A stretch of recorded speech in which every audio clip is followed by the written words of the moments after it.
meta, pero hicimos un muy lindo recorrido. El pastor Daniel nos llevó hasta Uspallata, donde no sabemos los planes de Dios en su totalidad, ¿no? Pero lo importante es justamente pensar en la extensión, y si es la voluntad de Dios que en aquel lugar se abra un testimonio fiel que predique el Evangelio, que así sea. Así que yo sé, por la distancia, por el viaje, por la situación que se ve allí en el pueblo en general, no va a ser muy fácil, pero sabemos que para Dios nada hay imposible. Ya hay algunas sectas establecidas ahí desde hace un tiempo, pero eso no interesa mucho, porque si bien Dios ya tiene a sus elegidos, nosotros los vamos descubriendo a medida que les hablamos del Evangelio y van creyendo en Cristo como Salvador.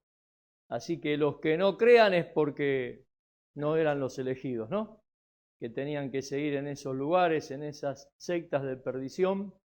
Pero nos vamos realmente con una alegría muy grande de haber estado entre ustedes, hermanos, un tiempo de comunión verdaderamente bíblica.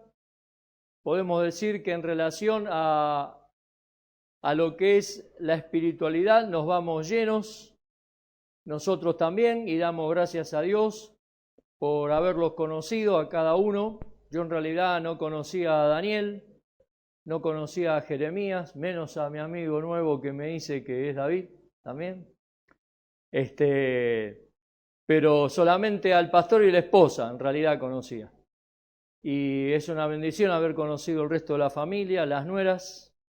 Si tienen una queja las nueras contra la suegra, no tengo ningún problema, hacemos partido político y les doy mi apoyo incondicional en ese sentido.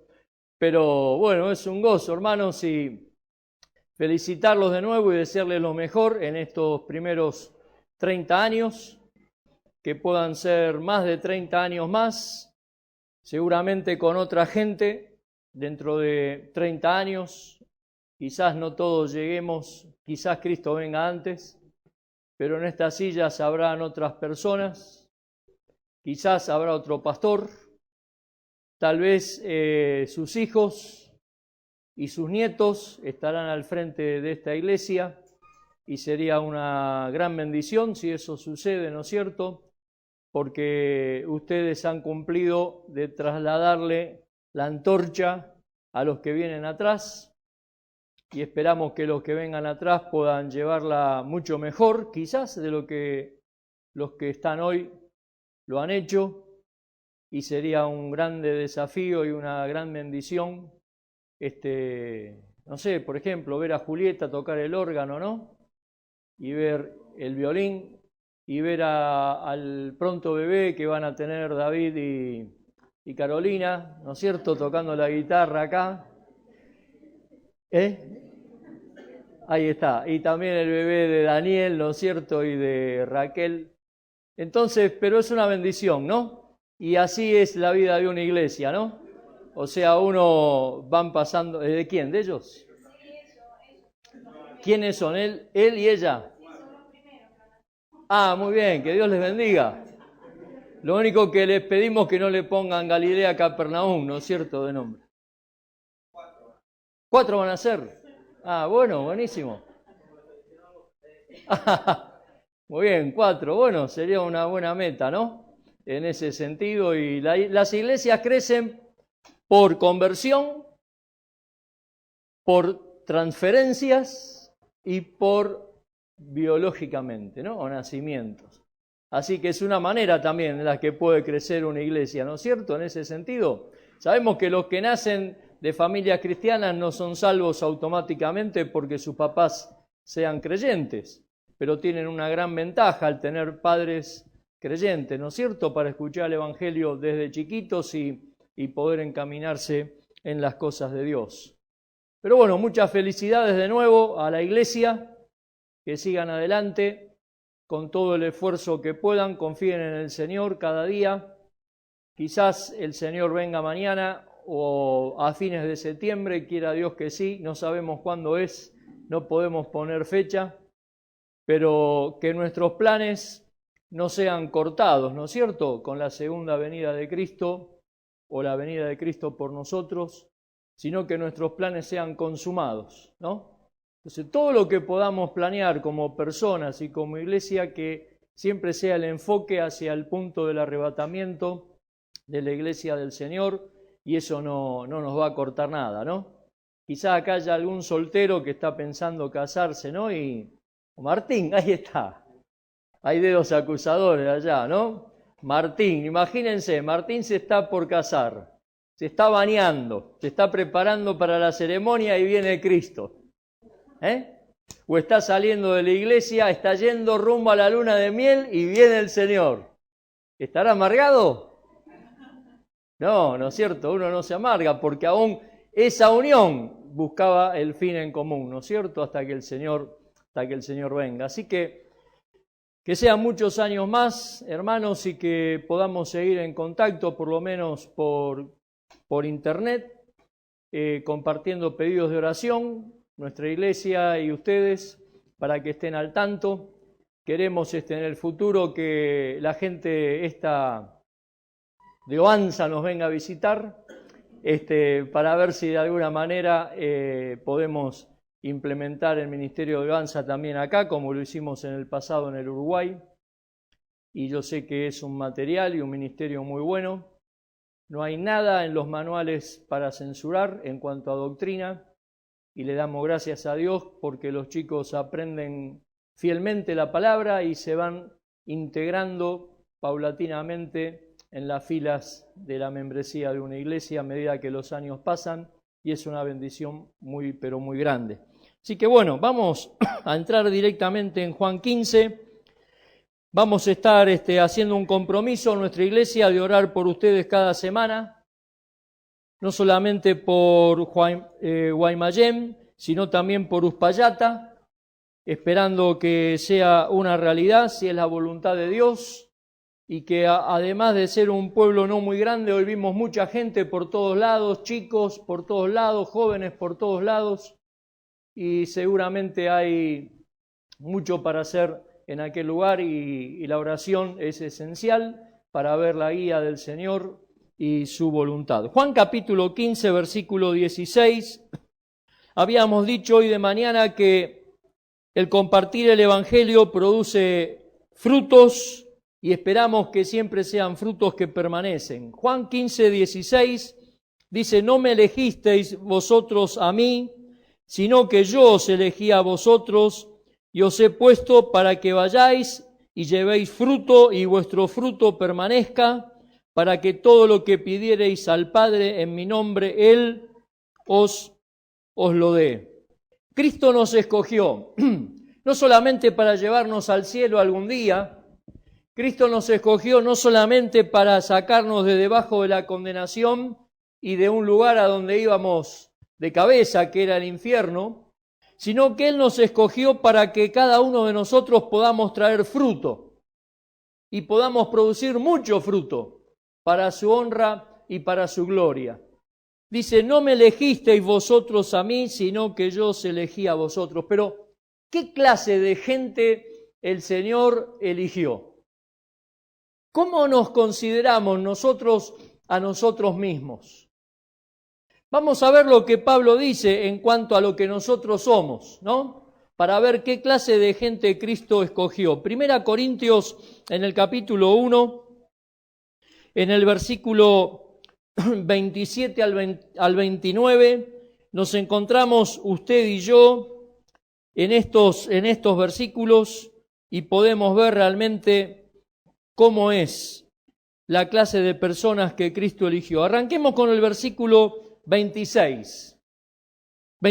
de 1 Corintios, capítulo 1, versículo 25, porque lo insensato de Dios es más sabio que los hombres, y lo débil de Dios es más fuerte que los hombres.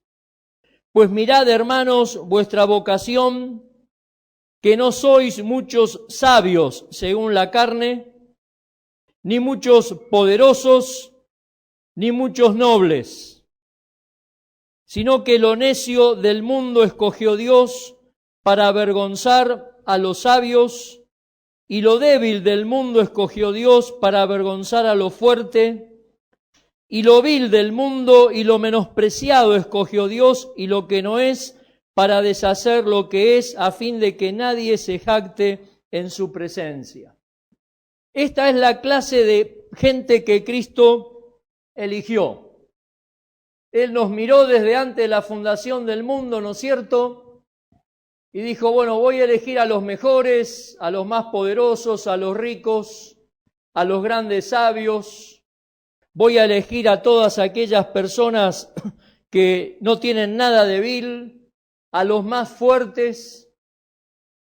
No, él dice, voy a hacer el contrario a lo que la humanidad haría. Yo voy a escoger a lo necio del mundo. Voy a elegir a aquellos que no son sabios. Voy a elegir a aquellos que son débiles, a los más viles. Voy a escoger a los que ante los ojos de cualquiera son menospreciados y que en realidad no valen nada, para deshacer a todos aquellos que se creen algo.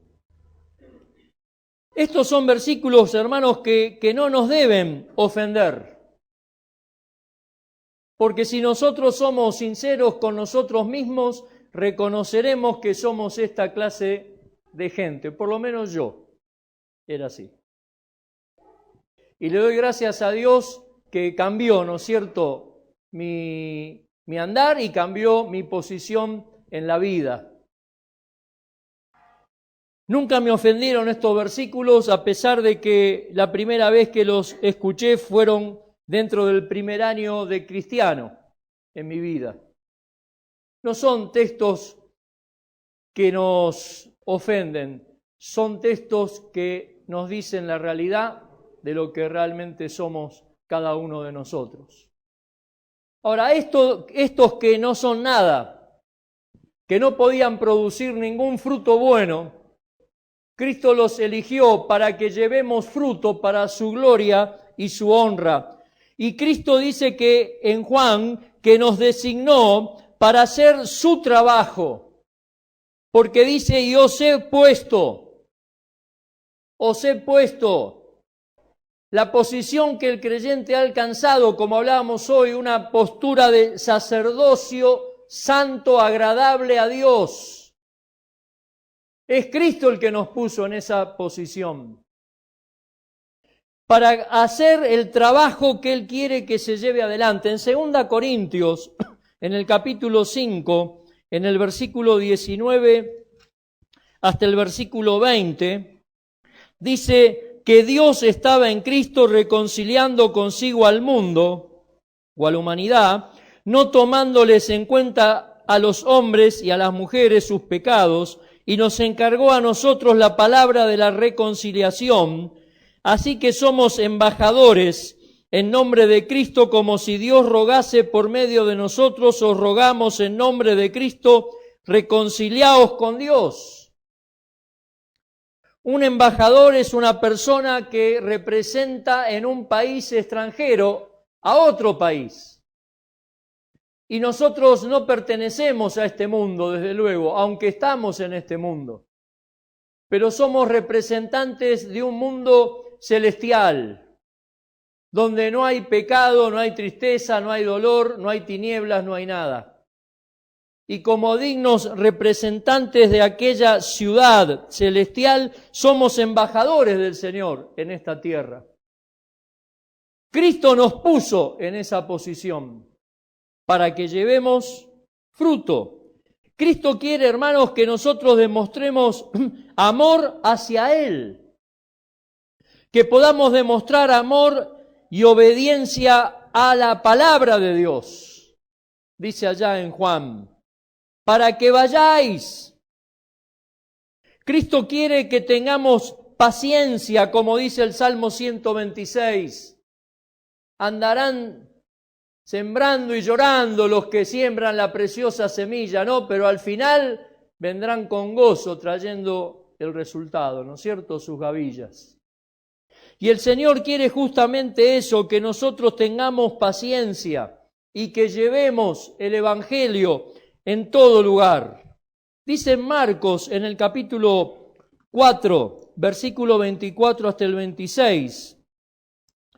Marcos 4, 24 hasta el 26, en relación a esto que nosotros venimos citando, ¿no es cierto?, con la idea juntamente con el Salmo 126, pero Marcos 4, 26 dice, decía además, así es el reino de Dios, como cuando un hombre echa semilla en la tierra y duerme y se levanta de noche y de día y la semilla brota y crece sin que él sepa cómo.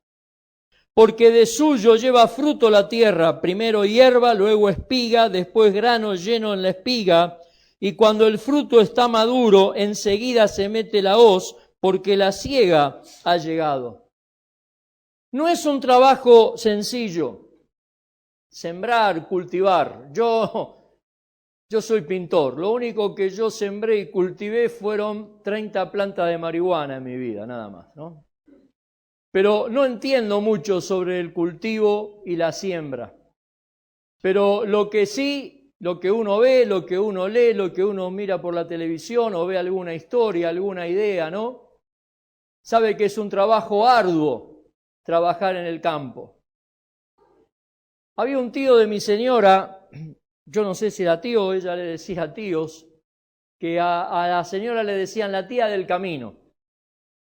La tía del camino era una tía que vivía a pocas cuadras de nuestra casa y tenía un camino largo que baja y se pierde, desde la vereda hasta donde estaba el ranchito, ¿no es cierto? La casita en el fondo. Pero el tío de ella andaba así, toda la vida, de que yo lo conocí, ¿no? Era una buena posición para andar en bicicleta, porque lo veíamos pasar en bicicleta y él ya tenía la postura, ¿no?, para andar.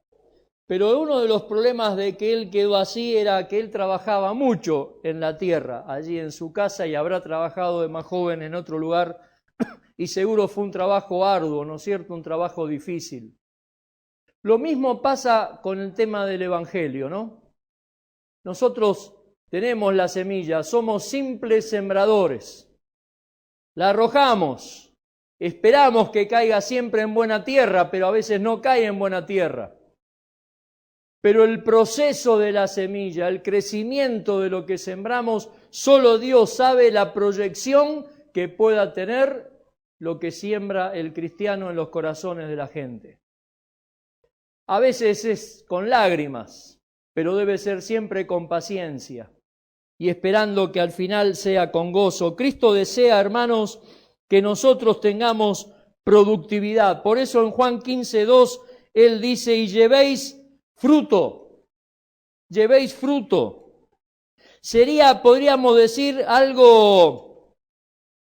una atrofia en la vida de un cristiano que no lleva fruto. Sería como un cristiano atrofiado, ¿no? La realidad es que llevemos fruto. Desde luego que hay etapas, ¿no?, en la vida. Desde luego que uno no gana almas todos los días. Si no, los templos estarían recontra llenos si cada uno de nosotros ganáramos un alma por día o 2 por día. Hay un tiempo de sembrar, dice Pablo, hay un tiempo de regar, hay un tiempo de cosechar. El crecimiento solo lo da Dios. Pero la normalidad en la vida de un creyente es que ese creyente lleve fruto. Juan 15:2 dice, todo pámpano que en mí no lleva fruto lo quitará y todo aquel que lleva fruto lo limpiará para que lleve más fruto. Pablo a los Gálatas en el capítulo 6 le dice, todo lo que el hombre sembrare, eso también segará. Y lo aplicamos muchas veces en relación a cuando estamos sembrando mal, para la carne, para el pecado, pero también lo podemos aplicar en el aspecto de la buena siembra. Sembramos la buena semilla, hermanos, seguro que vamos a cosechar buenos resultados. Cristo quiere que fructifiquemos de una manera eficaz, por eso en Juan dice que llevéis mucho fruto y que vuestro fruto permanezca. Cristo en todo esto promete escucharnos, porque Él dice, para que todo lo que pidierais al Padre en mi nombre, Él os lo dé.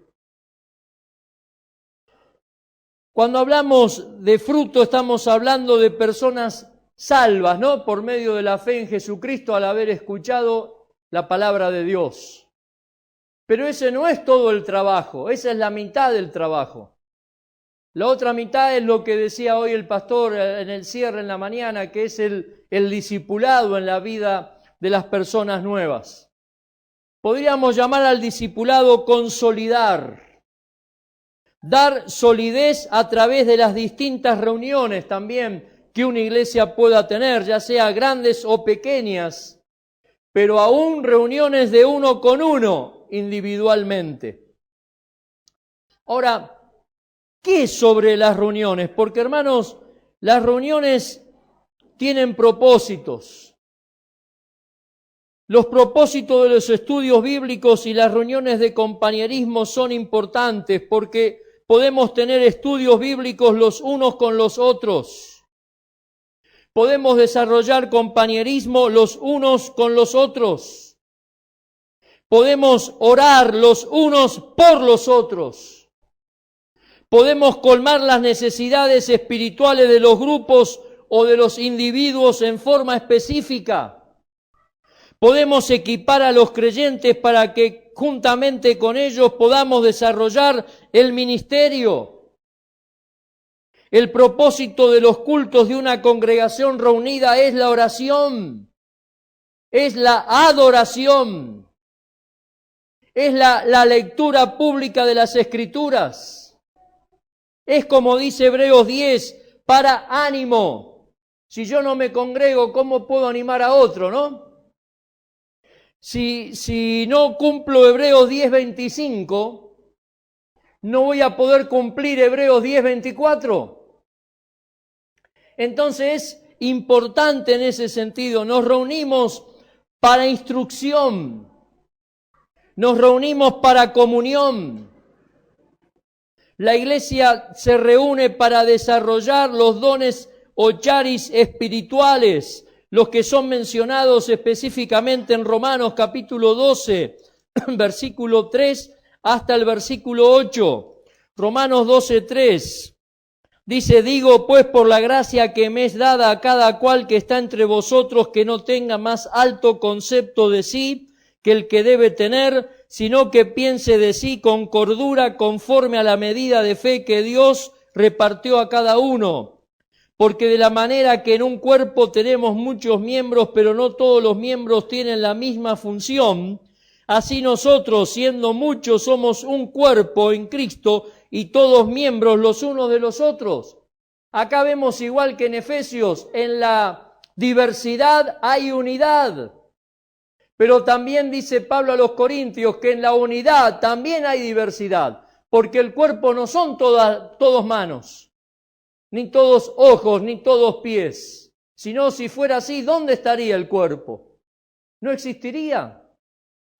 Versículo 6, de manera que teniendo diferentes charis o dones, acá no es regalo, según la gracia que nos es dada, si el de profecía, que fue en el pasado, úsese conforme a la medida de la fe, o si de servicio, que es un don presente, en servir, o el que enseña, que es un don actual, en la enseñanza, el que exhorta o anima, que es un don actual, en la exhortación, el que reparte, que es un don actual, que es el don de dar, con liberalidad, el que preside o administra con solicitud, y después el don de misericordia, el que hace misericordia con alegría.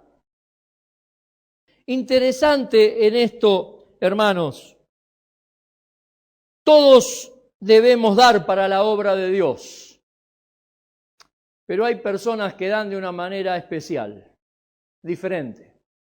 Y en las iglesias existen personas así. Personas que tienen el don de dar. No damos a regañadientes, ¿no? Porque la Biblia nos dice que debemos hacerlo con alegría. Pero quizás haya hermanos entre nosotros que puedan dar más que yo y tienen más liberalidad para dar.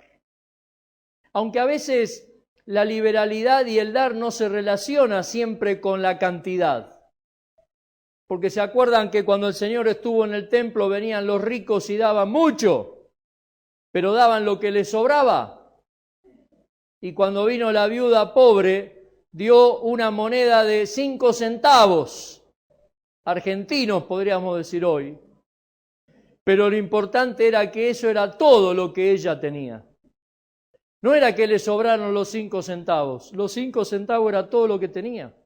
Y ella dio más porque dio todo lo que tenía. Los otros daban lo que les sobraba. Nos reunimos, hermanos, para poder desarrollar los dones espirituales. Los propósitos del ministerio del discipulado también es clave en la vida de una iglesia. En Hechos, en el capítulo 2, en el versículo 46, dice, perseverando unánimes cada día en el templo y partiendo el pan en las casas, comían juntos con alegría y sencillez de corazón. Versículo 42, y perseveraban en la doctrina de los apóstoles, en el partimiento del pan y en las oraciones. Vamos a ir a Hechos 20:20, hablando de este ministerio en el discipulado, ¿no? Que hacía también el apóstol Pablo cuando dijo, por tanto, 20, y como nada que fuese útil he rehuido de anunciaros y enseñaros públicamente y por las casas. Aprendiendo, hermanos, a través del ejemplo. ¿Usted no sabe cómo discipular a uno nuevo? Pídale al pastor, pastor, cuando vaya a discipular a alguien, ¿lo puedo acompañar para mirar? Y uno puede aprender así.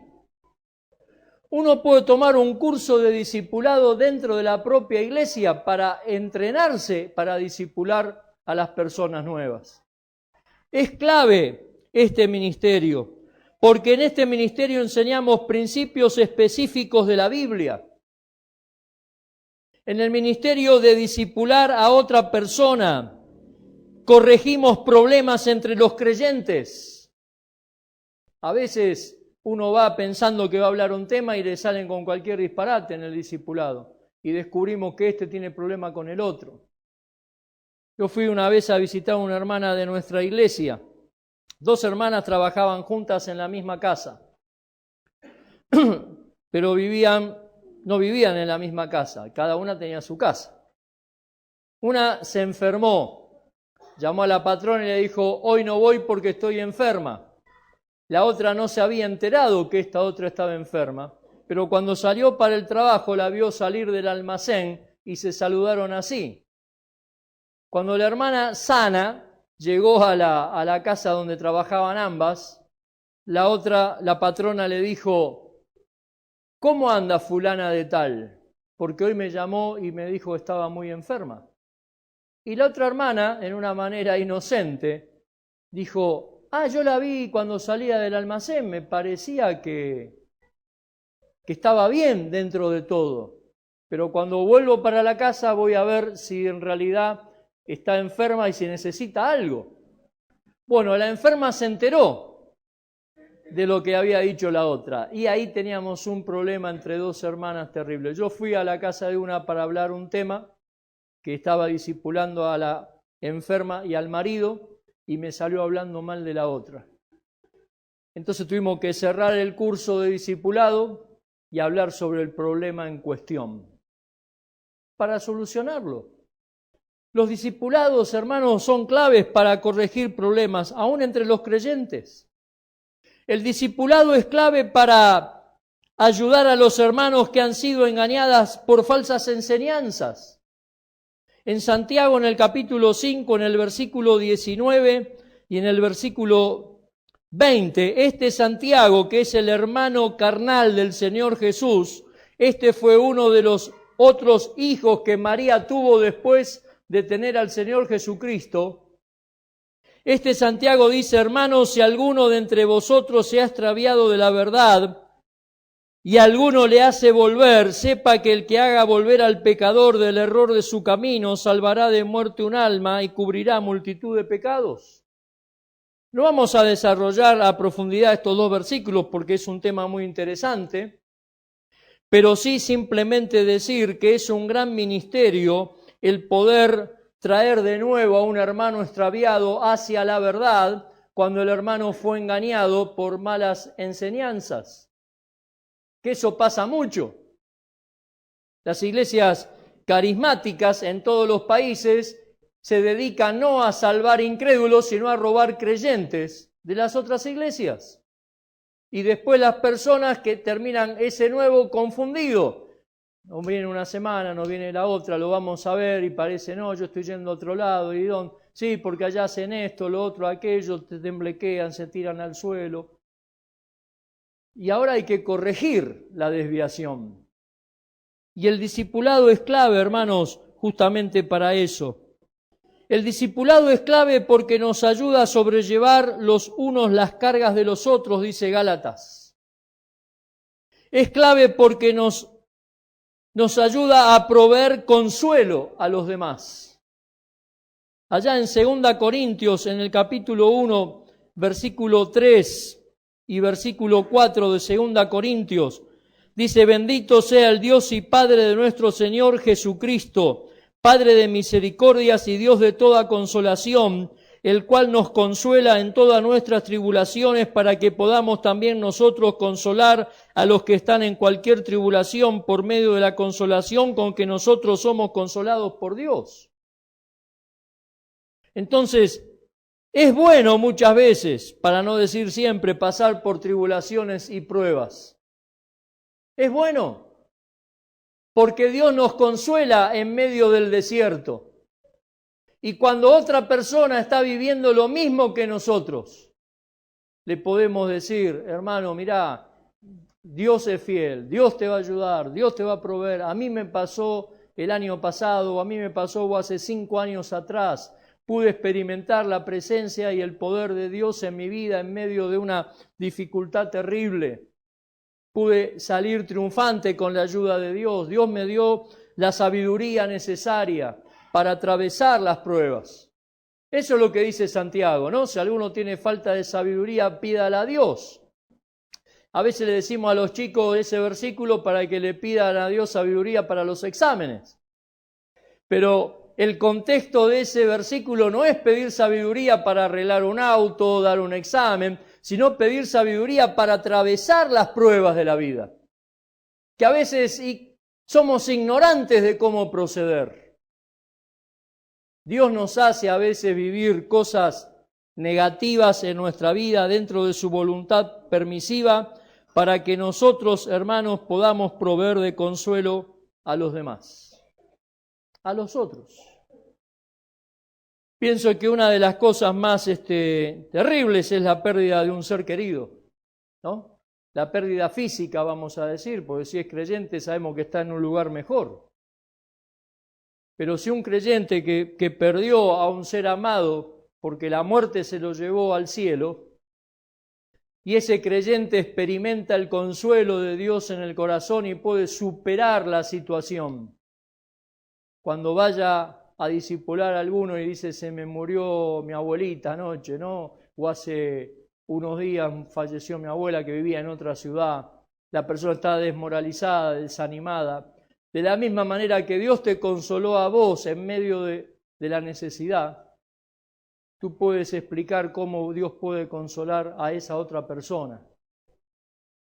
Hermanos, los propósitos de un ministerio uno por uno es hacernos responsables los unos por los otros.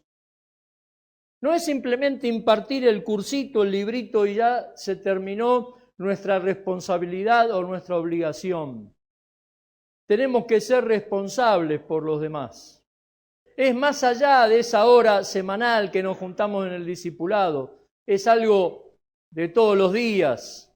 Si tenés un discípulo, tenés que experimentar eso en tu propia vida. Los encuentros de uno con uno en el discipulado, uno por uno, es para aclarar temas a cristianos más jóvenes. Sirve para proveer entrenamiento sobre el trabajo que se pueda realizar en una iglesia. Pero, ¿qué significa para usted consolidar? La necesidad, hermanos, de consolidar para que los creyentes lleguen a ser padres espiritualmente hablando. Lamentablemente, muchos creyentes nuevos tienen instructores en lugar de tener padres espirituales. No es que vos sos el alumno y yo soy el maestro. No, somos iguales en Cristo. Te llevo ventaja porque creí antes y empecé a profundizar en la Biblia antes. Pero quiero ser como un padre espiritual para esa persona. No simplemente un instructor. Pablo dice, podáis tener muchos ayos en Cristo, le dijo a los corintios en 1 Corintios 4. Pueden tener muchos instructores, pero tienen un solo Padre. Dice, yo los engendré en el Evangelio. ¿Has logrado ese nivel en la vida cristiana? ¿Has podido dar a luz un hijo espiritual? ¿Has ganado un alma? Cuando hay preguntas que desconciertan a los creyentes, ¿no? Por ejemplo, ¿cuánto hace que fue la última vez que evangelizaste a una persona? ¿O cuánto hace que fue la última vez que trataste de evangelizar a una persona? A veces pasan semanas, a veces pasan meses y no tratamos de evangelizar a nadie, ¿no? No nos convertimos, podríamos decir, en padres espirituales, no engendramos a nadie en el Evangelio. Y eso es triste, que pasen años en nuestra vida y que no haya esa clase de frutos. Como decíamos antes, no es que vamos a tener convertidos todos los días, porque eso no pasa. Pero sí debemos mantener el esfuerzo, la constancia de tratar de orar y de llevar un alma a Cristo y acordarte de esa persona a través de la oración. Las Biblias tienen hojas en blanco, ¿no? Antes y después. Y yo tengo acá anotados personas que pude llevar a Cristo en el Evangelio. Desde que me convertí, esta es una lista que arranca del 23 de noviembre del 2005. He tenido otras Biblias y he tenido otras hojas con otra gente. Pero lo hago para darle gracias a Dios por eso. Pongo el nombre de la persona, el lugar donde creyó en Cristo como Salvador y la fecha. Acá tengo una señora Lourdes de La Paloma, que es tipo Uspallata, 23 del 11 del 2005. Tengo más adelante, estoy buscando de San Rafael. Eber, octubre 2007. Gabriel, octubre 2007. Fernando, octubre 2007. Conferencia Misionera de Familia 2007 en San Rafael, 14 personas.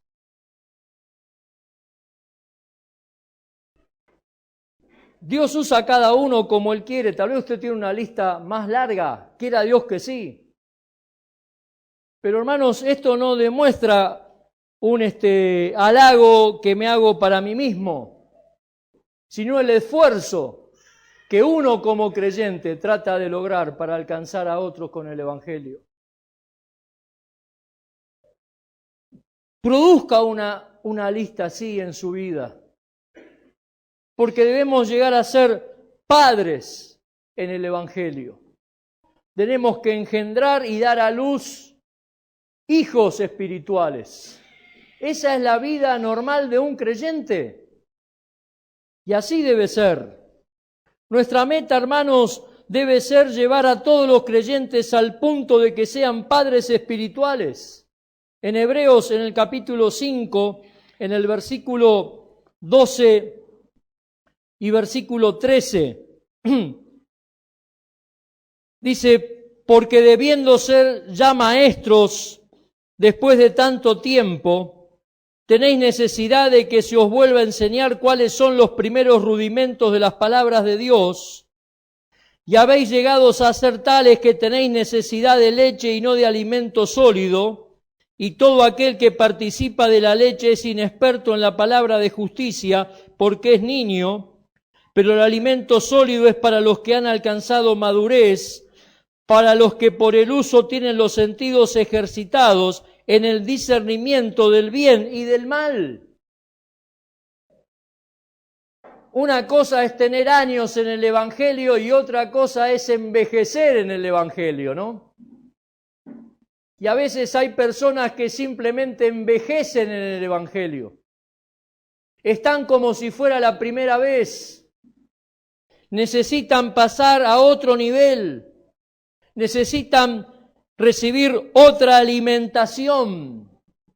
Y no pueden porque son niños. Por eso el escritor a los Hebreos le dice, acerca de esto, hermanos, tengo mucho que decir, pero difícil de explicar.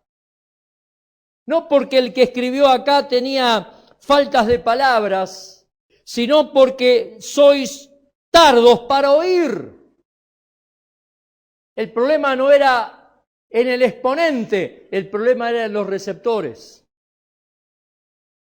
Debemos, hermanos, avanzar. Primera Juan 2 habla de bebés recién nacidos, de bebés con algunos meses, de niños, de jóvenes y de padres. Son los distintos niveles de la vida cristiana. ¿En qué nivel está usted? ¿Es una persona recién convertida?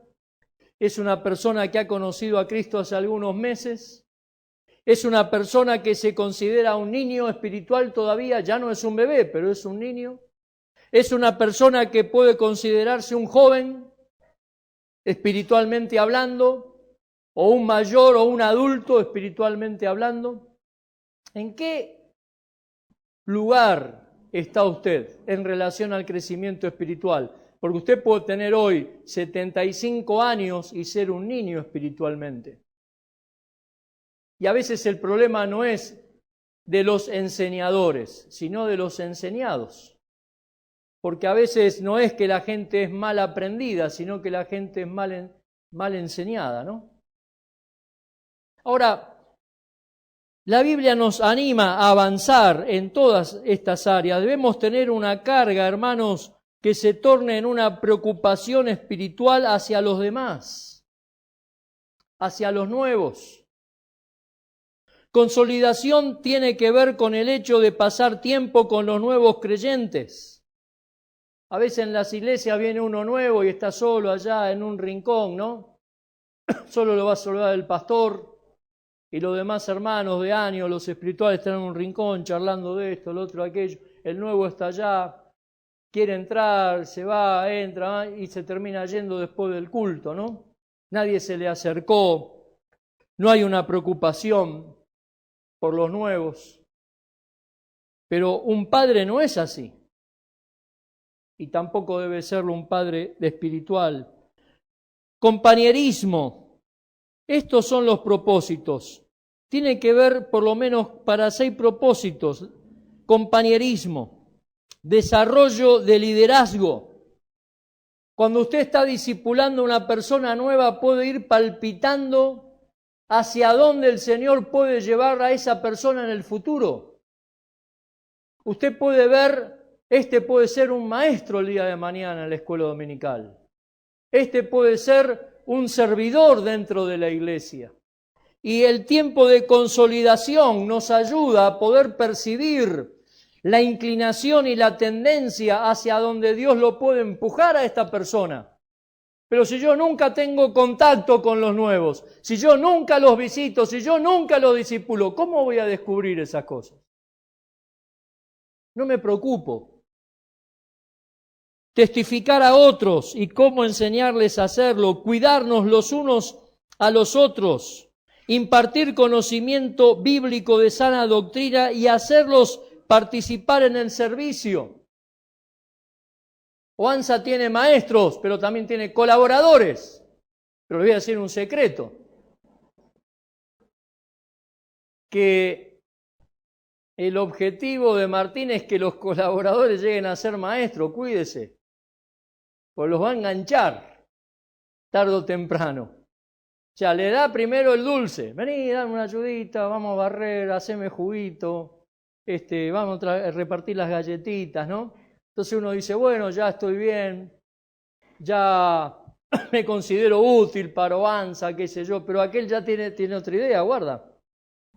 Después la galletita lo va a meter cada vez más adentro, y después usted ya no va a poder ni flotar.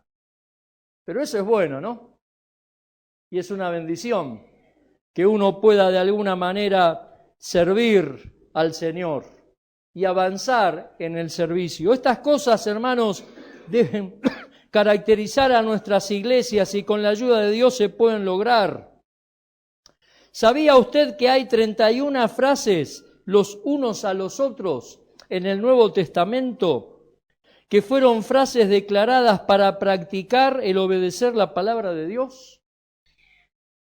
Pero ¿sabía usted que también en el Nuevo Testamento hay 12 frases tituladas los unos a los otros que fueron declaradas para no practicarlas? Interesante, ¿no? Hay 31 frases que nos dicen las cosas que tenemos que hacer los unos por los otros. Pero también hay 12 frases que parece igual, los unos a los otros, pero son cosas que no debemos hacer.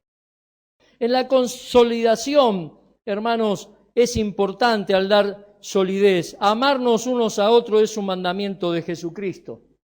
Y sabemos cuál es el amor relacionado a lo que Cristo dijo en los evangelios. Cuando conocimos a Cristo como Salvador, algunos de mis amigos entramos en el evangelio, otros se hicieron monjes franciscanos y algunos se fueron para la secta Los Niños de Dios. Encontramos a los que se hicieron monjes franciscanos, le testificamos, bueno, peleamos, discutimos, se fueron para allá, nosotros para allá y cada uno siguió con su idea, ¿no? Cuando nos encontramos con este grupo de los niños de Dios, que amigos míos eran como casi diáconos o pastores dentro de los niños de Dios con el paso del tiempo, me dice, ¿ustedes se aman los unos a los otros? Yo le dije, sí, es un mandamiento bíblico. Dice, nosotros también. Le preguntamos, bueno, dame alguna experiencia palpable de cómo en esta secta se aman los unos a los otros. Y él me dice, nos acostamos hombres con hombres y mujeres con mujeres. Así era la secta de los niños de Dios, que los más jóvenes no la llegaron a conocer, pero los más viejos sí, que estaba en Argentina. Y entendían que amarnos los unos a los otros era tener relaciones sexuales unos con otros. La Biblia no enseña eso. Es un amor distinto, es el amor de 1 Corintios 13. Un amor que está dispuesto a soportar al hermano insoportable, a perdonar al hermano imperdonable. Ese es el amor los unos a los otros. Todos tenemos una piedra en el zapato, todos tenemos a alguien que queremos que lo parta un rayo, ¿no? Como Juan y Jacobo. Señor, estos no quisieron creer, manda que venga un rayo y los parte al medio, ¿no? Pero a veces hay hermanos que pensamos que sean así. No, debemos demostrar un amor sincero, un amor bíblico. Hermanos, el amarse los unos a los otros fue practicado por la iglesia en Jerusalén. Y para ir llegando de a poco a la conclusión, la importancia es clave también en todo esto de la consolidación, desarrollar un liderazgo. Desarrollar un carácter piadoso o espiritual es una parte clave del desarrollo. Hermano, ¿cuántas veces ya pasaste adelante a dirigir o a hacer algo? ¿Te acordás cuántas veces? 10 como mucho. ¿Y cuánto hace que estás acá en esta iglesia? ¿Y cuántos años tenés? ¿50 ahora no? Parece. ¿Cuánto? 25. 10 veces la oportunidad. ¿Está bien? A veces uno le quiere dar más oportunidad a la gente y la gente, ¿no? El pastor lo empuja y el otro hace ole, ¿no? Ole, no quiere tener tanta participación. Pero es bueno. ¿Quién puede decir entre nosotros que este hermano no puede ser un gran director de coro de la música de la iglesia el día de mañana? Puede dirigir, ¿no? Entonces, es desarrollo de un carácter espiritual piadoso, hermanos, es la clave para el desarrollo del liderazgo dentro de la iglesia. Y así debe comenzar el primer día de la vida de un creyente también. Hay requisitos que ya hablamos en Hechos 6, 1 Timoteo 3, ¿no? Y Tito, versículo 1. Capítulo 1, pero desarrollando un carácter piadoso, hermanos, requiere un entendimiento básico del Espíritu Santo que mora dentro del creyente. Debemos ayudar a los hermanos a comprender eso, a entender de que la tercera persona de la Trinidad lo ha adoptado, podemos decir, mora dentro de uno. Desarrollar un carácter piadoso, hermanos, se desarrolla según nuestras mentes están siendo transformadas. En Romanos, en el capítulo 12, en el versículo 2, dice allá, no os conforméis a este siglo, sino transformaos por medio de la renovación de vuestro entendimiento para que comprobéis cuál sea la buena voluntad de Dios, agradable y perfecta. Ese es el objetivo de Dios para usted y para mí. No conformarnos, no tomar la forma de este mundo. Este mundo tiene un molde externo y quiere meternos como cuando hacíamos cabecitas de caballo en yeso, ¿se acuerdan? No diga Adriana que no, porque no es tan joven. Había moldes de plástico, ¿no? Y hacíamos cosas en yeso y pintábamos con témpera cuando éramos chicos.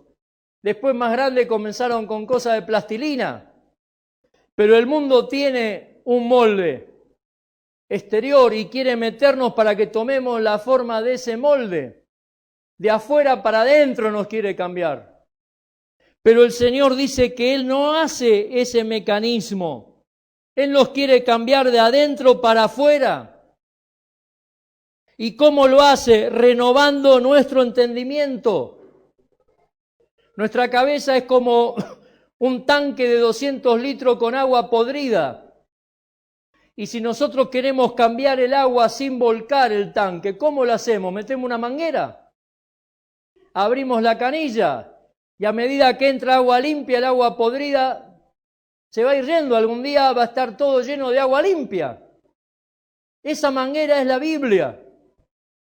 Y Dios quiere cambiar nuestra personalidad, nuestro carácter, renovando nuestro entendimiento, transformándonos de adentro para afuera para que no tomemos la forma de este mundo. Hay que decirle a los hermanos que ese es el objetivo de Dios para su vida. Se desarrolla según nuestras emociones van siendo controladas por el amor de Cristo y por el Espíritu de Dios. Un carácter cristiano se desarrolla según permitamos que la voluntad de Cristo se convierta en el modelo para nuestra voluntad. Se desarrolla según aprendemos a servir con un corazón de siervos. Consolidar, evangelizar.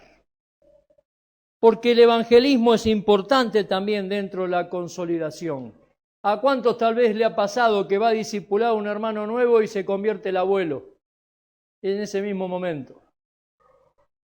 O la vecina o la prima que estaba ahí escuchando y aprovechamos la oportunidad y le vamos con el evangelio y cree en Cristo como Salvador. Fuimos a discipular a alguien y logramos ganar un alma para Cristo que estaba en esa misma casa. Debemos enseñar, hermanos, a los nuevos a usar su propio hogar para alcanzar a los demás. En Lucas, en el capítulo 5, en el versículo 27 hasta el 29, Lucas 5, 27 al 29, dice allá, Después de estas cosas salió y vio a un publicano llamado Leví, sentado al banco de los tributos públicos, y le dijo: sígueme. Y dejándolo todo, se levantó y le siguió. Y Leví le hizo un gran banquete en su casa, y había mucha compañía de publicanos y de otros que estaban a la mesa con ellos. Leví aprendió a usar su casa como un medio para alcanzar a personas nuevas. Tener un estudio bíblico de consolidación en cualquier hogar, hermanos, y invitar a los hermanos, a los amigos y familiares a venir allí. ¿No hizo eso Cornelio cuando llegó Pedro a Jope? Tenía reunido a toda su familia, dice, a todos los de su casa, que eran todos los sirvientes también, en esa reunión. Y muchos de los gentiles de esa finca llegaron a creer en Cristo como su único y suficiente Salvador. También podemos ver la importancia del evangelismo en el discipulado cuando llevamos a los hermanos a compartir el evangelio. Hoy el pastor me dijo que hay una pareja aquí en la iglesia que a veces los acompaña a él y a la señora cuando van a hacer evangelismo. Y eso es bueno, eso es positivo, pero cualquiera de nosotros que tenemos más tiempo en el evangelio tenemos que chapar uno nuevo y decirle: mirá, vení, acompañame, voy a visitar a alguien. Y ahí el nuevo, de mirar y escuchar, aprende cómo uno lo hace. Eso lo ilustró Jesús en Mateo, en el capítulo 4, versículo 19, está ilustrado por el Señor Jesucristo cuando dice: venid en pos de mí y os haré pescadores de hombres. El Señor los llevó con ellos para que aprendan a ganar almas. Fue ilustrado también por el apóstol Pablo anunciando la palabra de Dios de casa en casa. Y los nuevos lo veían y podían aprender. Hay un valor importante, hermanos, del cuidado en la consolidación de los nuevos convertidos, porque una iglesia local necesita cuidar a los nuevos. Toda persona necesita cuidado cuando sufre, ¿no? Cuando nos duele el pie, las dos manos van al pie. Miren mi señora, se agarró el dedo y la otra mano fue a la mano enferma, ¿no? Me parece que lo hizo a propósito para que yo use alianza. Pero en cualquier momento se la devuelvo. Si no le queda ningún dedo de la mano, te lo ponemos en un dedo del pie, ¿no? Pero cuando nos duele algo, nos duele la muela y la mano va a la muela, ¿no? Nos duele algo y la mano va a ese dolor. Toda persona necesita cuidado cuando sufre. Los nuevos también. No debemos ser indiferentes. Cuando una persona nueva en el Evangelio sabemos que está pasando por una dificultad y necesita el apoyo de un hermano o de una hermana.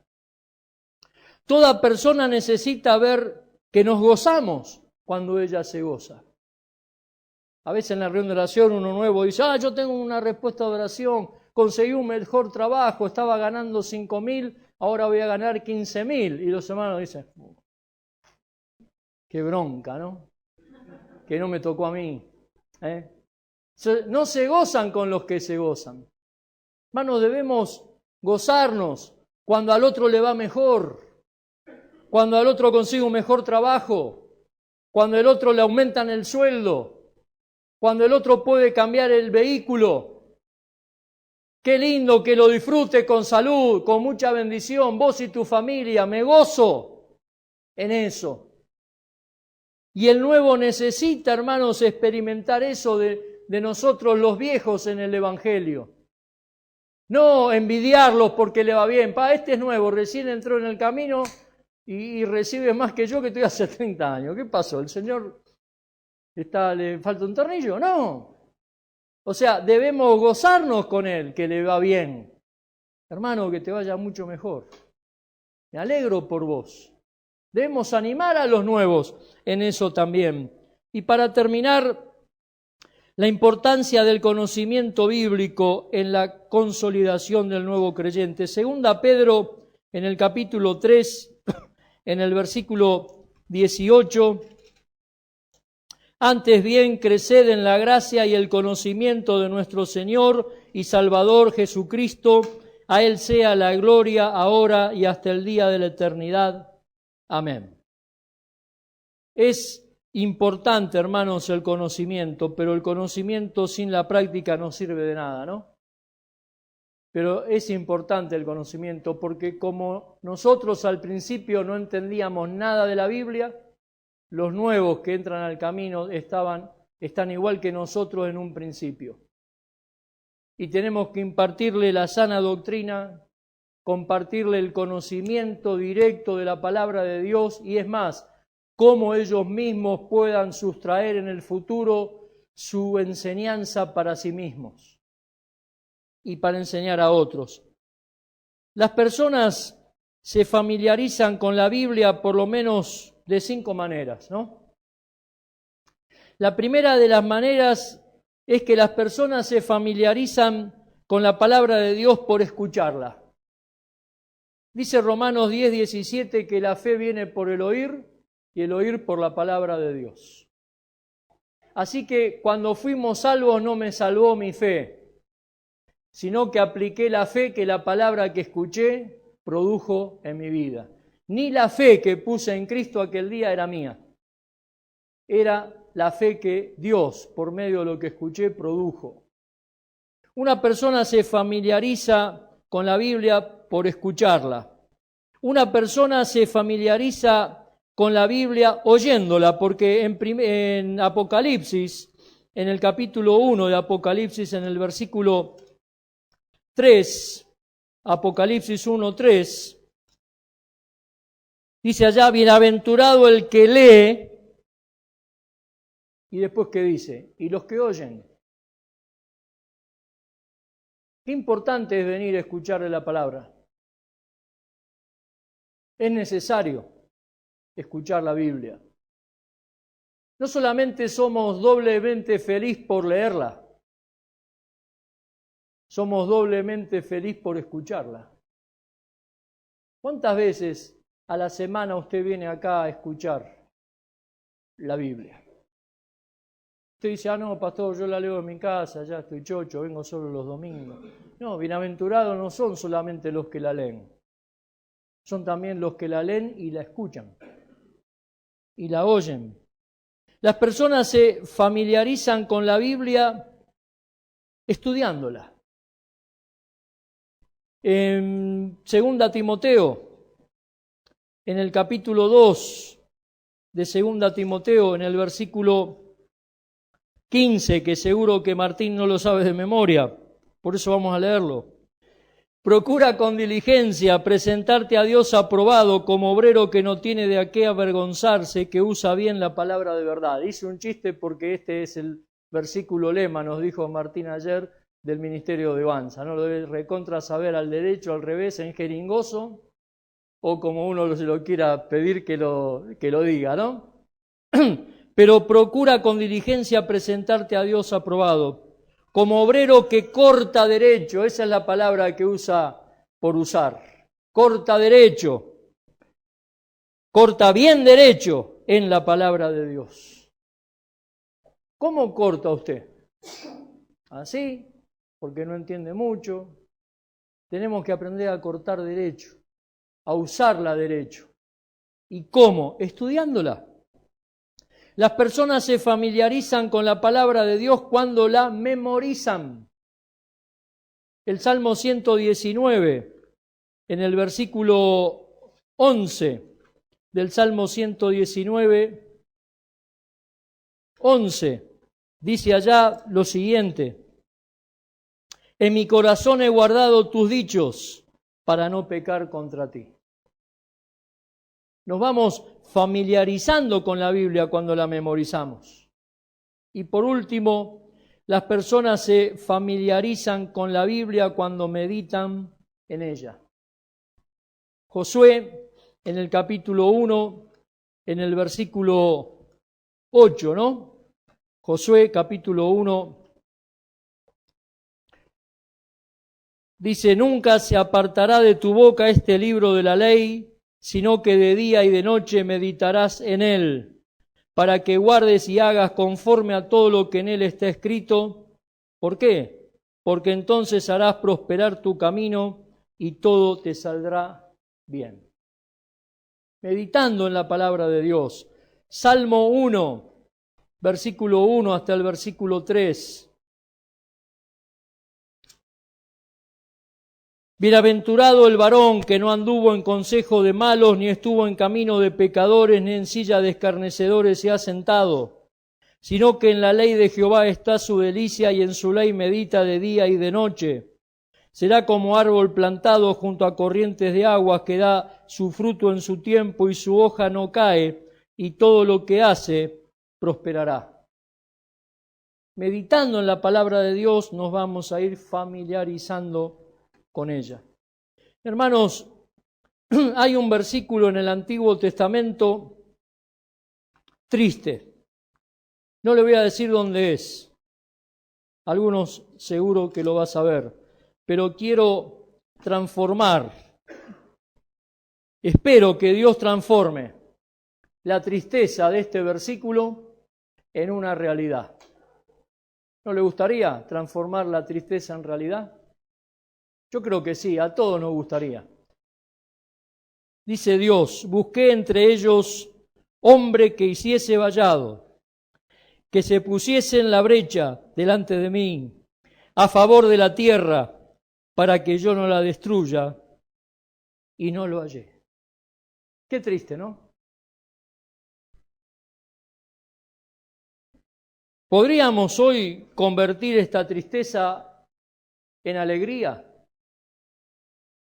Y que Dios pueda decir: busqué en Guaymallén hombres y mujeres que hicieran vallado y que se pusieran en la brecha delante de mí a favor de los mendocinos, para que yo no los destruya. Y los hallé. ¿Habrá alguno o alguna en esta noche que pueda decirle al Señor: Señor, ¿estás buscando algo para que alguien haga? Yo quiero decirte que hoy hallaste a uno. Soy yo. Tal vez usted quiera decidir esto y no entienda mucho qué es lo que puedo hacer. Para eso está el pastor de la iglesia. Para decirte: ¿tú quieres ser ese uno? Bueno, mirá, la iglesia necesita, este ministerio necesita tal o cual cosa. Quiera Dios que te use para eso. Vamos a terminar en oración.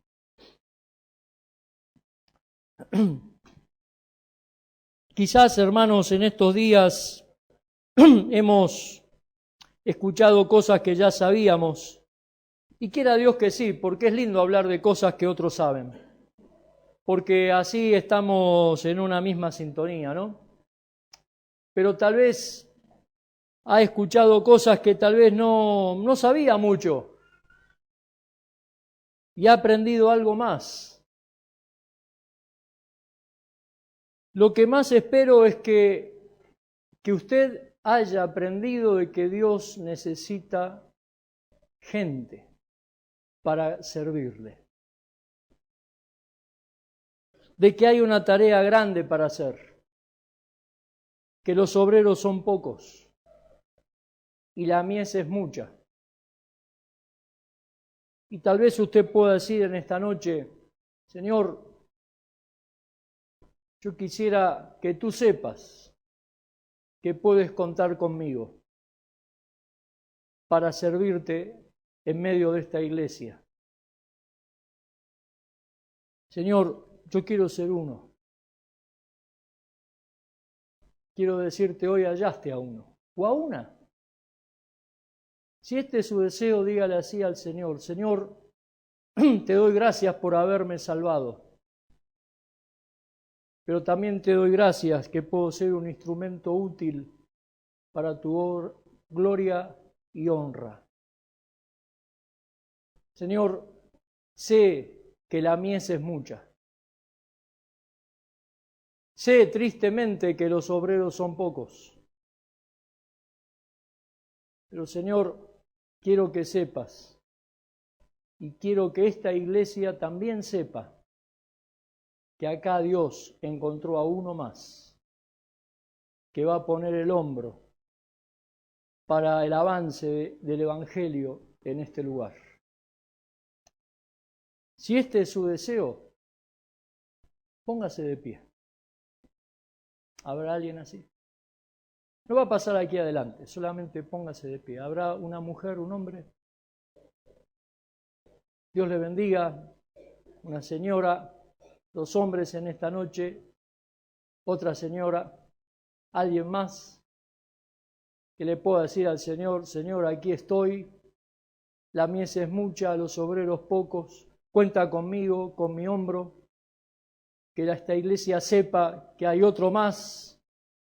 Tal vez tú ya estás haciendo algo, pero ¿no podrás hacer un poco más? Tal vez tú estás sirviendo en algo, pero la pregunta es, ¿no podrás servir un poco más? Entonces cambiaríamos la pregunta: Señor, yo te he servido hasta ahora, pero quiero servirte más.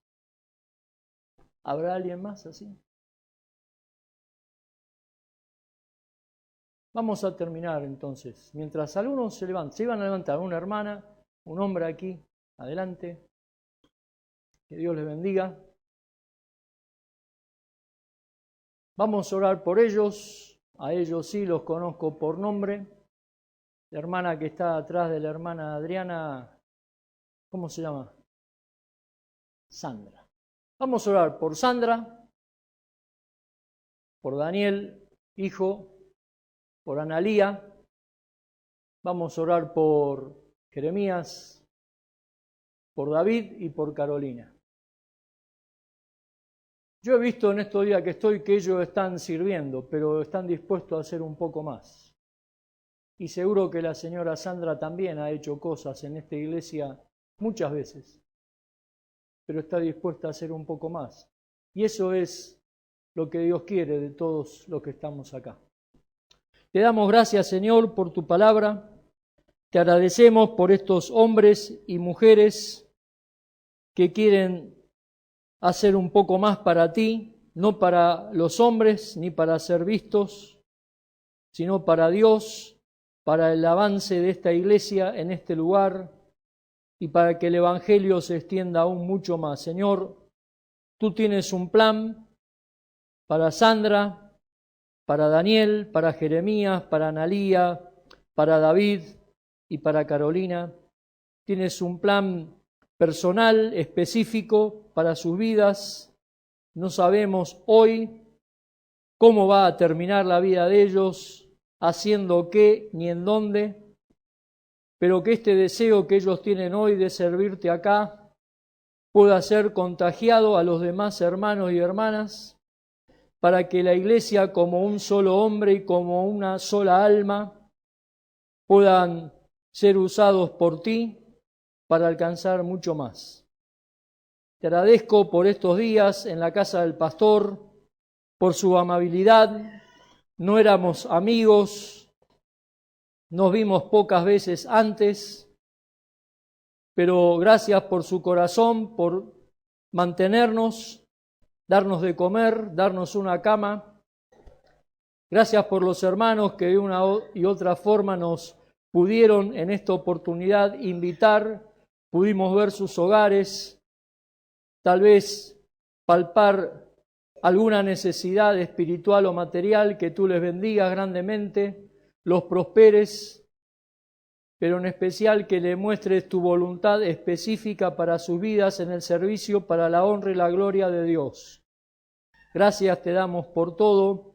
Te doy gracias por la ofrenda generosa que esta iglesia nos dio, que tú tripliques y cuatripliques las arcas económicas de esta iglesia más allá de lo que han dado, para que el Evangelio pueda seguir siendo sembrado en esta provincia. Te damos las gracias por todo, en el nombre del Señor Jesús. Amén.